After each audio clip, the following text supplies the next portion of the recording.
지난 졸전 경기력을 보인 한국 대표팀은 3차전 말레이시아전을 앞두고 일각에서는 16강에서 일본을 만나는 것보다 사우디를 상대하는 것이 더 수월하다고 평가하는데요. 그러나 클린스만 감독은 개의치 않는 모습입니다.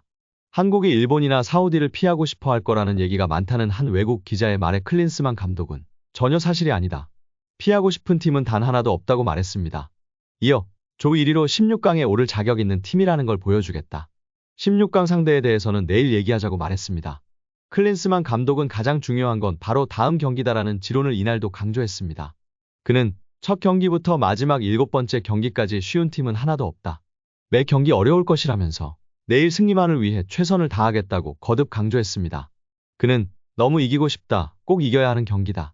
조 1위로 16강에 진출하는 게 목표라고 이야기했습니다.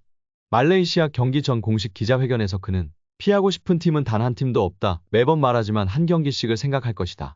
중요한 건 내일 경기다. 조 1위로 다음 라운드에 진출할 수 있는 팀이라는 걸 보여주고 싶다. 다음 상대는 내일 경기 후 생각할 것이다. 쉬운 팀은 단 한 팀도 없다. 어떤 팀을 언제 상대하는 건 중요하지 않다. 모든 팀이 충분한 동기부여를 갖고 경기장에 나오고 있다. 말레이시아를 존중하면서 승리를 위해 최선을 다하겠다고 힘줘 말했습니다. 말레이시아는 김판곤 대한축구협회 전 전력강화위원장이 감독을 맡고 있는데요. 그만큼 한국 축구와 선수들에 대한 정보가 많습니다. 클린스만 감독도 이 부분을 경계했습니다. 김판곤 감독은 누구보다 한국을 잘 아는 지도자다. 선수 개인도 잘 알기 때문에 대비를 잘해야 한다고 이야기했습니다. 그러면서 말레이시아는 세트피스 상황에 강하다. 코너킥뿐 아니라 스로인을 잘 던지는 선수가 있다. 위협적인 특징을 지닌 선수 몇 명을 분석 중이다라고 덧붙였습니다. 한국은 부상자들이 차례로 복귀하고 있는데요. 이날 훈련에는 황희찬과 김진수를 포함해 25명의 선수가 구슬땀을 흘렸습니다. 다만 햄스트링 부상을 입은 이기재는 숙소에 남아 재활 중입니다. 클린스만 감독은 희찬과 진수는 어제부터 전체적인 팀 훈련을 다 소화했다. 말레이시아전 출전 여부는 모르겠지만 팀 훈련에 정상적으로 참여했다는 건 상당히 고무적이다. 나아가 토너먼트에서도 중요한 역할을 해줄 선수들이다라고 미소 지었습니다. 이어 대회를 치르면서 발전하는 모습을 보여주고 싶다. 팀이 경기를 치르면서 성장하면 원하는 목표와는 우승도 달성할 수 있을 것이다. 모든 이들의 기대에 부응하는 경기력을 선보이겠다고 덧붙였습니다. 또한 한국의 경기력과 함께 기대에 미치지 못하고 있는 손흥민에 대해서는 손흥민이 미디어의 관심과 상대의 견제를 받는 것은 당연하다. 손흥민이 공을 잡으면 2에서 3명이 압박을 한다. 하지만 손흥민은 어떻게 대처해야 하는지 잘 알고 있다면서 손흥민은 개인 능력이 좋기 때문에 경기를 거듭할수록 좋은 모습을 보여줄 것이라고 강한 신뢰를 보였습니다. 여기에 말레이시아의 김판곤 감독의 인터뷰도 공개되었습니다. 경기 전 기자회견에 참석한 김판곤 감독은 16강 진출에 실패했지만 한국전의 동기부여가 크다. 한국과 맞대결은 우리에게 긍정적이고 좋은 경험을 줄 것이다. 곧 월드컵 예선을 치러야 하는 입장에서도 한국과 최종전은 의미가 크다라고 말했습니다. 김판곤 감독은 홍콩 대표팀 감독 이후 대한축구협회 부회장과 감독선임위원장으로 행정직을 수행했었습니다. 파울로 벤투 감독을 데려와 월드컵 4년을 준비했고 이곳 카타르에서 기적과 같은 16강 진출을 뒤에서 도왔습니다. 대한축구협회에서 행정일을 한 이후 말레이시아 대표팀 지휘봉을 잡고 한국을 상대하는데요. 김판곤 감독은 한국이 강한 팀이라는 걸 알고 있지만 크게 문제되지 않는다. 한국에 대한 정보도 어느 정도 알고 있다. 코치로서 말레이시아 팀이 한국 팀을 상대로 강하게 싸우길 원한다. 말레이시아 국민들도 바라는 부분이다. 한국전을 피하지도 두려워하지도 않겠다라고 답했습니다. 데이터와 시스템을 중시하는 김판곤 감독이기에 철저히 한국팀에 대한 분석을 했을 터인데요. 강점과 약점을 파악했을 텐데 한국팀이 약점에 대해선 김판곤 감독은 어떻게 약한 점을 찾나라고 말하면서 개인 능력이 정말 강한 팀이다. 정말 좋은 팀이다. 한국은 결승에 갈 수도 있는 팀이다. 약한 점은 찾기는 어려웠다라고 설명했습니다.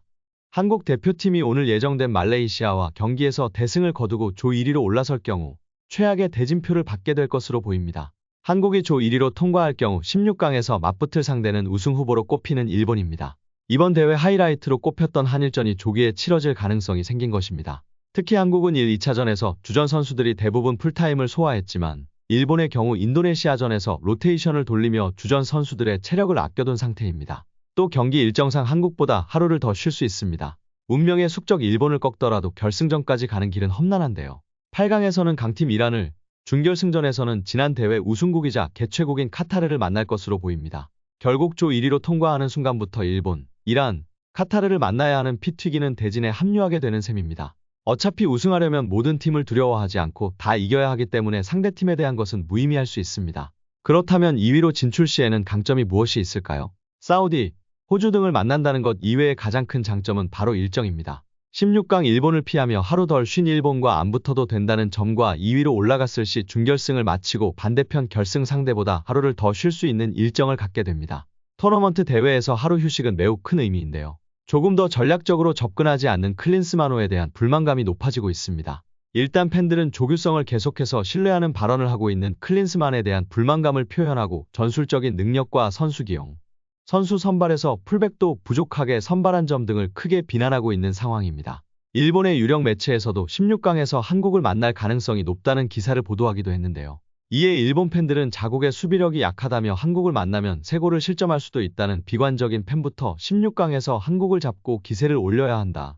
차라리 중동 어드밴테이지 있는 팀들보다 한국이 낫다. 우리가 한국을 요리하기 편하다 등의 반응을 보이고 있습니다.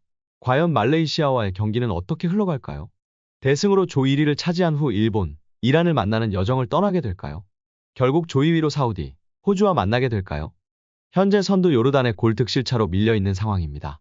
아직 최종전이 남아있는 상황이지만 요르단, 바레인, 말레이시아가 속한 2조에서 손쉽게 1위를 차지해 조별리그 통과할 것이라는 당초 예상과는 사뭇 다른 흐름입니다. 각 조 순위표 상황을 살펴보면 한국은 조 1위보다 조 2위로 16강에 오르는 것이 더 유리하게 작용할 것으로 평가받고 있습니다. 2조 2위는 준결승까지 이번 대회 강력한 우승 후보 일본, 이란, 호주 중 호주만 만날 가능성이 높습니다. 우선 한국이 2조 2위가 된다면 F조 1위와 토너먼트 첫 대결을 하는데요. F조에서는 사우디아라비아가 유력하게 1위를 차지할 가능성이 높습니다. 사우디아라비아는 역대 4번째 아시안컵 우승에 도전하지만 이번 대회에서 언급되는 강력한 우승 후보는 아니며 태국은 객관적인 전력이 많이 떨어집니다. 16강에서 사우디를 이기면 8강에서 호주와 맞붙을 가능성이 높습니다. 조 1위로 통과 시에는 일본, 이란을 만날 가능성이 높기 때문에 전문가들은 조 2위로 통과하는 것이 더욱 바람직하다고 입을 모으고 있습니다. 무엇보다도 한국은 지지만 않으면 조 2위는 확보합니다. 비길 경우 승점 5점이 되고 요르단, 바레인 경기 승자가 1위가 됩니다. 두 팀이 무승부를 거둬도 한국은 2위를 유지합니다. 한국의 국제축구연맹 랭킹은 23위이고 말레이시아는 130위입니다. 한국이 패배하는 그림은 쉽게 그려지지 않는 상황입니다. 이에 7명이나 갖고 있는 엘로카드를 어떻게 관리하느냐가 더욱 중요하다고 평가받고 있습니다. 손흥민, 조규성, 김민재, 박영우, 이기재가 경고를 받았고 지난 요르단전에서 황인범, 오현규가 추가됐습니다. 해당 경고는 8강까지 유지되기에 경고 한 장을 추가로 받을 경우 그 다음 경기에 결장합니다. 한국이 준결승에 진출할 경우 8강에서 경고를 받는다면 4강전에 뛸 수 없습니다. 완전히 리셋되는 건 4강부터입니다. 결국 한국은 최종전 16강까지 계속해서 경고 관리에 신경을 써야 하는 상황입니다. 오늘 영상은 여기까지입니다. 끝까지 시청해주셔서 감사합니다. 늘 건강하시고 더 좋은 영상으로 찾아뵙겠습니다. 구독과 좋아요도 잊지 마시고 부탁드립니다. 감사합니다.